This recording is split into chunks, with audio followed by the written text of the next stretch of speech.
주님은 외적인 모습으로 또 외적인 기준으로 우리를 부르시고 선택한 것이 아닙니다.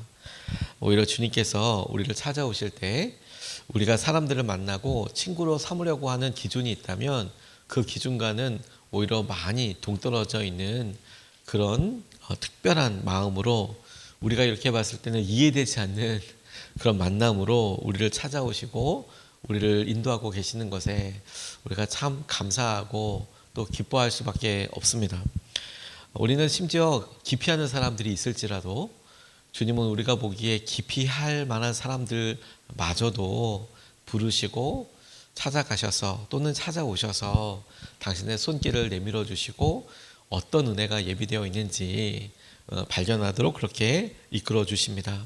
이것이 주님의 마음이 연약한 사람, 그리고 소외된 사람, 또 다른 사람에게 여전히 도움이 필요한 사람에게 머물러 있기 때문이다라는 것을 우리가 새삼 깨닫게 됩니다. 우리가 봤을 때에는 저런 사람에게 마저 저런 사람에게 이렇게 혹시라도 그런 생각이 든다면 그 똑같은 사랑의 시선으로 우리를 찾아오셔서 붙들고 계시는 그 주님을, 그 놀라운 은혜를 우리가 새삼 깨닫게 될 것이고, 또 똑같이 우리가 그런 은혜를 받았다라는 것이 고백되어지고 믿어진다면 우리가 보기에 아니 저런 사람마저 라고 생각되는 사람에게도 동일한 은혜와 마음을 주님께서 보여주시고 그걸 갖고 계신다라는 것이 우리가 마음을 나누고 또 전도할 수 있는 중요한 동기가 된다라고 싶습니다. 오늘 본문에 등장하는 마태, 그리고 죄인들, 마태가 그 죄인들에 속하는 대표적인 사람이었고 그 죄인들을 주님께서 병든 사람으로 이렇게 같이 의미상으로 이어서 말씀해 주시는 이 말씀과 설명을 통해서 오늘 우리에게 사순절을 보내면서 은혜로 다가오시는, 또 주님께서 선택하시고 여전히 기다리고 계시는 사람을 부르시는 그 은혜를 우리도 함께 누리면 좋겠습니다. 오늘 본문 말씀에서 우리가 첫 번째로 기도하고 같이 붙잡고 싶은 것은 마태니까 부르시는, 연약하니까 부르시는, 다른 사람들에게 손가락질 받기 때문에 부르시는 그 주님의 마음을 우리가 먼저 붙들고 싶습니다. 9절 10절 말씀을 보면 이렇게 나와 있습니다. 예수께서 거기에서 떠나서 길을 가시다가 마태라는 사람이 세관에 앉아 있는 것을 보시고 말씀하셨다. 나를 따라오너라. 그는 일어나서 예수를 따라갔다. 예수께서 집에서 음식을 드시는데 많은 세리와 죄인이 와서 예수와 그 제자들과 자리를 같이 하였다. 이렇게 설명하고 있습니다. 오늘 본문 말씀에 나와 있는 짧은 이 두 절 말씀으로 구체적으로 주님께서 마태의 어떤 모습을 보셨는지, 어떤 모습 때문에 그를 딱 선택하셨는지 막 이렇게 어떤 영화를 보듯이 딱 떠올리는 것은 쉽지가 않습니다. 다만 그가 세관에 앉아서 이렇게 거두고 있는, 세금을 거두고 있는 모습을 보셨다라고만 이렇게 나와 있는데, 그 모습을 보시고 주님은 도대체 마태의 어떤 모습을 보셨을까? 사람들에게 막 화내는 모습을 보셨을까? 아니면 전전긍긍하는 모습을 보셨을까? 어떤 모습을 보셨을지는 모르겠지만 주님은 그를 눈여겨보셨고 따라오라고 이렇게 말씀하셨습니다. 그리고 따라오라는 그 말에 마태가 따라갔고, 그리고 이어지는 식사 자리에 보니까 마태뿐만 아니라 죄인들과 세리들과 이런 사람들이 가득가득 식사를 하고 있더라. 그리고 그 모습은 다른 사람들에게 봤을 때 똑같이 예수님, 예수라는 사람이 당시에 갖고 있었던 명성과, 그래서 한번 얼굴이라도 보자라고 싶은 사람들이 보기에는 죄인들과 같이 하네? 우리는 절대로 같이 하지 않을 그런 사람들과 함께하고 있네? 이런 모습으로 보였다라는 것이죠. 당시의 세리는 세금을 징수하고 거둔다는 의미에서 민족을 배신하여 로마의 편에 섰다는 그런 의미를 갖습니다. 왜냐하면 당시의 세리들에게 주었던 징수권은 로마 사람들이 그 지역, 그 나라에 얼마를 받겠다라고 세금 총액을 정해서 통보합니다. 그러면 그 액수를 가지고 나눠요. 나눠서 너는 얼마, 너는 얼마, 너는 얼마 이렇게 나눠서 거두어드려요. 근데 그렇게 거둘 때 여러분, 이 세리에게 어떤 권리가 있냐면, 예를 들어서 로마의 100이라는 그런 돈을 내야 된다면, 100데나리온 뭐 얼마만큼을 내야 한다면, 이 세리는 200데나리온도 받을 수 있었고 300데나리온도 받을 수 있었어요. 그리고 로마에 어찌됐건 간에 100데나리온만 주면 돼요. 그러면 나머지 차액은 어떻게 되냐? 자기가 갖는 거예요. 자기가 갖는 거예요. 그러면 안 내면 되지 않냐라고 싶지만, 아까 그 징수권이라고 했잖아요. 그래서 로마 군대가 그곳에 주둔하고 있는데, 이 세리들이 아니 어느 집에 세금을 안 낸다. 그러면 로마 사람들, 로마 군대가 가서 그걸 뺏어와요. 그러니까 그 이스라엘 사람 입장에서는 저 로마 편에 들어서 수탈해가는 사람, 나쁜 사람으로 보여진다는 겁니다. 그러니까 사람들에게는 민족의 배신자라고 여겨졌고, 우리의 돈을 탈취해가는 사람으로, 죄인, 악한 사람으로 보여지고 있었다는 겁니다. 그 지역에 사는 사람들은 마태가 그런 사람이라는 거 다 알았습니다. 그렇겠죠? 그 지역을 기반으로 하여서 세금을 받는다는 게 뭐 어저께 시작한 일은 아닐 테니까요. 그러니까 오래전부터 다 저 독한 사람, 혹은 저렇게까지 해서 힘든 사람, 또 누구나 봤을 때 아유, 돈을 이렇게 세금을 징수해 가면 아깝기도 하고 욕이 나올 만큼 그런 관계가 쉽지 않을 텐데, 그 일을 바로 하고 있었던 사람이죠. 근데 그 사람에게 주님께서 따라오라고 이야기하신 거예요. 집에서 음식을 드실 때 오히려 많은 세리들과 죄인들이 함께 했다는 겁니다. 사람들은 죄인들과 함께하는 예수님에게 그 모습에 손가락질을 하고 뒷담화의 대상이 되기도 하고, 그렇기 때문에, 바로 그런 모습이었기 때문에, 그런 대상이 되었던 마태였기 때문에 주님께서 그를 찾으시고 부르셨다는 거예요. 마태에게 그런 마음이 있었기 때문에. 그리고 우리가 그 주님을 이렇게 바라봅니다. 은혜를 우리 아닌 다른 사람이 누릴 때에 비판하고 평가하는 게 아니라, 주님께서 어느 날 우리의 연약함을 보시고 나를 누가 찾아, 내가 누구한테 의미 있어, 이렇게 생각 들 때 오히려 주님께서 오셔서 우리를 만지시고 우리를 사랑한다고 불러주시는 그 은혜가 우리에게 있다는 겁니다.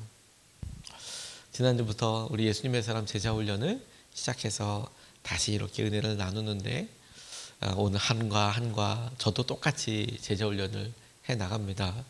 근데 그 중에 이런 예화가 있어요. 어느 날 목사님이 자신이 큰 은혜를 경험했는데 비해서 내가 왜 이렇게 자격이 없나, 내 마음은 이렇게 연약한가, 나는 왜 이렇게 변하지 않나, 이런 생각을 하게 되셨다는 겁니다.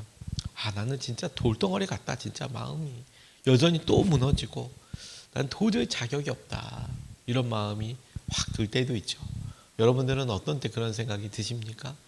잘 하다가도 어느 날 자신의 연약함에 턱 마주하게 될 때, 아주 사소해 보이지만 내가 화 한 번 냈는데 그 화를 삭히면서 나는 얼마나 변하지 않는 이런 사람인지, 내 마음은 이렇게 연약한지, 또는 내가 무엇으로 인정받고 싶었는지를 딱 드러나게 됐을 때, 난 정말 이렇게 연약하고 이렇게 이기적인가, 나는 이런 죄를 아직도 떨쳐버리지 못한 건가, 이런 마음이 혹여라도 들 때가 있지 않습니까? 근데 똑같이 본인한테 그런 마음이 드니까 자신 안에 낙담도 되고, 그리고 그것을 통해 기도하게 되셨답니다. 그랬더니 주님께서 너 정말 그렇게 생각하냐, 정말 그렇게 느껴지냐. 네 주님, 제가 정말 그런 것 같습니다. 제가 정말 변하지 않는 구제불능인 것 같습니다.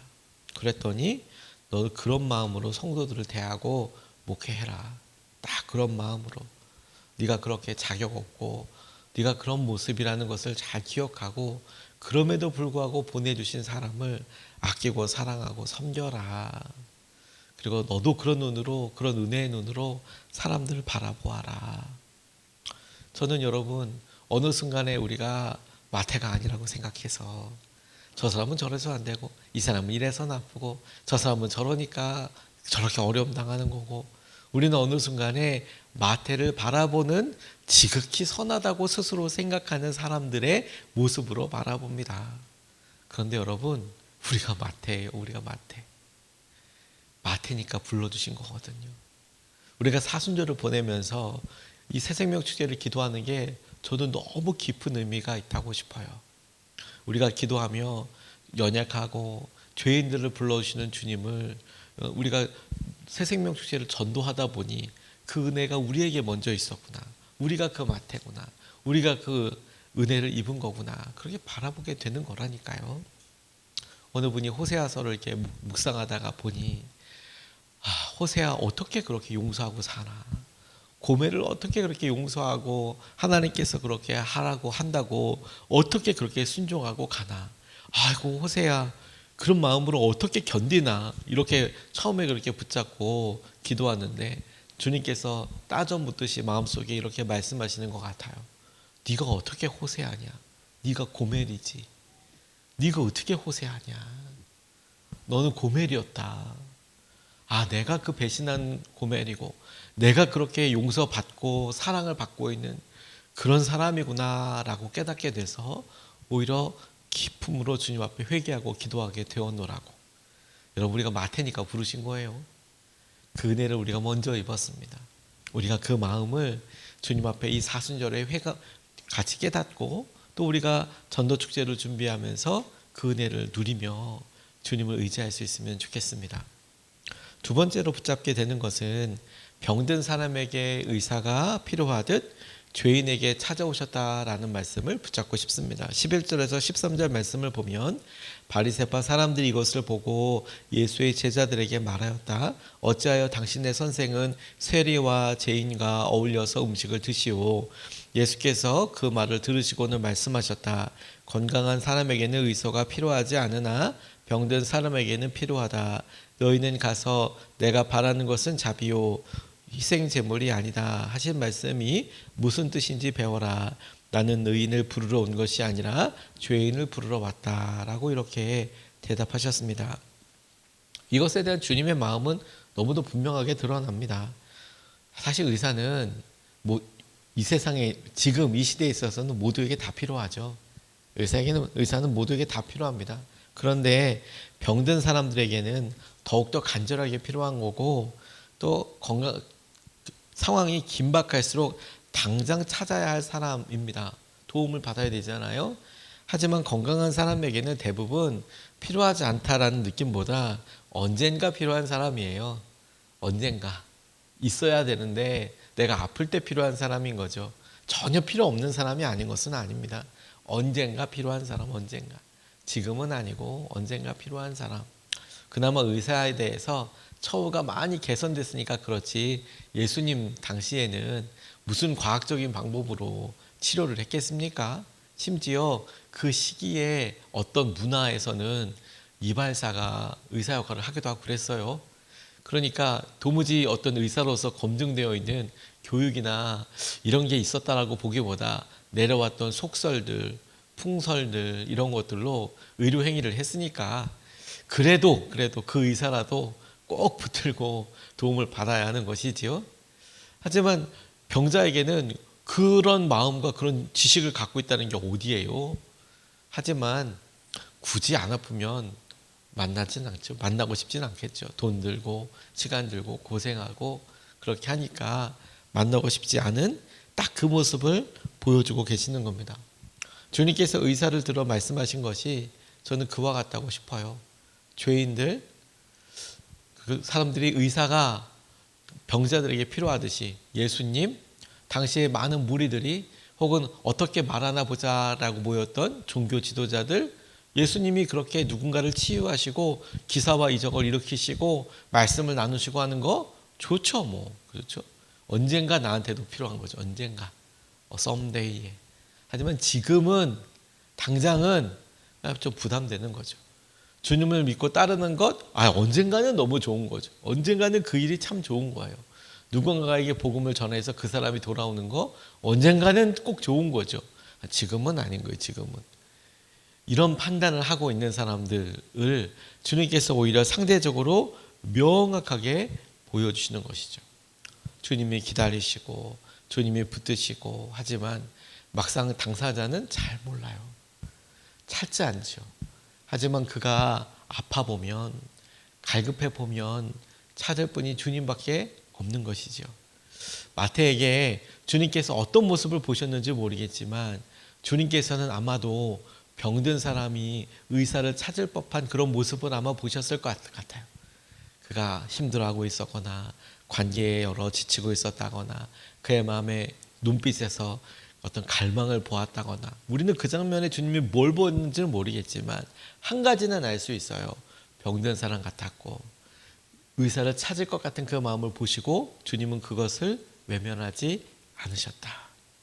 우리에게 도움이 필요하고 간절함이 있고 그것이 어떤 분야, 어떤 사람에 대한 것, 어떤 상황이기 때문에 혹은 얼마나 오래됐기 때문인지는 우리는 모르지만 하지만 그 마음을 아시는 주님께서는 우리에게 찾아오셔서 그 문제로 더 깊이 이야기하실 뿐만 아니라 해결해 주기 원하신다라는 점을 우리가 오늘도 꼭 붙잡고 싶어요. 바이올리니스트 중에서 어떤 분이 젊었을 때 어렸을 때부터 독일에서 태어나서 미국에서 대학과 대학원을 졸업하고 그랬던 그런 여성 바이올리니스트가 있었습니다. 박지혜라는 분이었는데 근데 이분이 2004년쯤 독일로 가서 카를루스라는 곳에 국립음대에서 공부하고 있는데 위기가 왔어요. 위기가. 바이올린이 점점 무거워져 짐처럼 무겁게 느껴지고 자신의 재능이 없어서 우울해지고 무기력에 빠져들고 이런 게 확 왔다는 겁니다. 그리고 그게 꽤 오래 갔어요. 그리고 2008년 정도가 됐을 때 어머니가 귀국시켰답니다. 그녀를 귀국시켜서 기도할 힘조차 없어서 아무것도 못해 이제 이렇게 하고 있는 순간에 복음성가 한 소절이 이렇게 들려왔어요. 누군가 널 위해 기도하네. 누군가 널 위해 기도하네.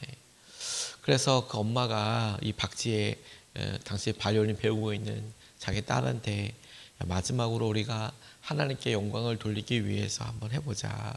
연주해보자. 그리고 어머니의 권유로 찬송가를 이렇게 연주하기 시작하는데 이미 연주가로서 내가 사람들이 어떤 기교가 나오거나 연습을 많이 해야 되거나 이런 것들을 자기는 이제 마음의 여력도 없고 못하는데 어머니의 권유로 찬송가를 이렇게 연주하는데 그건 또 연주가 됐나 봐요. 그리고 연주하면서 연습도 되고 그러면서 간증 콘서트도 시작하게 됐대요. 새 힘을 얻고 그 받은 은혜를 누리고자 직접 앨범까지 제작하고 그때부터 오직 내가 하나님만 기쁘시게 해드리는 내 그 일을 해야겠다. 그게 내 삶의 이유와 목적이 되었더라. 이렇게 본인이 간증하시더라고요. 그리고 다시 독일로 돌아가게 될 때는 자신이 뛰어난 사람들 가운데 느꼈던 그런 무기력감, 힘든 것, 자신 없음 여기에 매여 있는 게 아니라 오히려 주님이 깜짝스럽게 놀랍게 예비해 두신 학비부터 시작해서 또 생활비도 지원받는 그런 장학생으로 유학도 마치고 그리고 자신의 삶의 분명한 목적을 이루게 되는 그런 모습을 보게 됐다. 이런 간증들을 하시더라고요. 가장 연약하고 힘들 때 내가 마태 같고 내가 병든 사람 같고 그럴 때 주님은 우리에게 오셔서 그 마음을 두드리시고 어루만지셔서 새롭게 하시고 이끌어 주시는 주님이신 거죠.